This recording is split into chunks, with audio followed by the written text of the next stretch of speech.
ഫേസ്ബുക്കിനേക്കാൾ വലിയ amount Google offer ചെയ്തിട്ടും വാട്സപ്പിന്റെ സ്ഥാപകർ അത് നിരസിച്ചതിന്റെ 4 കാരണങ്ങൾ. പോയിന്റ് നമ്പർ 1, ഡയറക്ടർ ബോർഡിലെ സ്ഥാനം. മാർക്ക് സുക്കർബർഗ് വാട്സപ്പിന്റെ സ്ഥാപകർക്ക് ഫേസ്ബുക്കിലെ ഒരു ഡയറക്ടർ ബോർഡിലെ ഒരു അംഗമായിട്ട് ഒരു സ്ഥാനം കൊടുത്തിരുന്നു.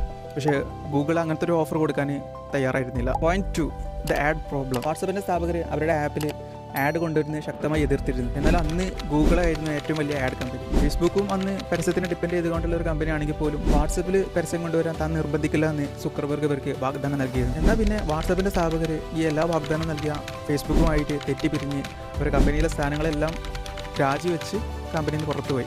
ഇതിൻ്റെ കാരണങ്ങൾ എന്താണെന്ന് അടുത്ത പാട്ടിൽ നോക്കാം. നമ്മൾ നേരത്തെ വിട്ട 2 പോയിന്റ് ഡിസ്ക്രിപ്ഷനിൽ ആഡ് ചെയ്യുന്നുണ്ട്. ഒരു ബിസിനസ് ഡീൽ ഉറപ്പിക്കാൻ പണം മാത്രമല്ല, പദവി, സ്വാതന്ത്ര്യം, വ്യക്തിബന്ധം ഇതൊക്കെ ഡിപ്പെൻഡ് ചെയ്യുന്നതായിരുന്നു ഈ ഒരു ഫേസ്ബുക്കുമായിട്ടുള്ള ഡീലിൽ നമുക്ക് മനസ്സിലായത്. അപ്പോൾ ഭാവിയിൽ നിങ്ങൾ ബിൽഡ് ചെയ്യാൻ പോകുന്ന കമ്പനിയെ മറ്റൊരു കമ്പനി ഏറ്റെടുക്കുന്ന അവസരത്തിൽ വാല്യൂഷൻ അല്ലാതെ നിങ്ങൾ പരിഗണിക്കുന്ന മറ്റുള്ള ഏറ്റവും പ്രാധാന്യം കൊടുക്കുന്ന കാര്യങ്ങൾ എന്താണെന്നുള്ളത് കമൻറ്റ് ചെയ്യുക.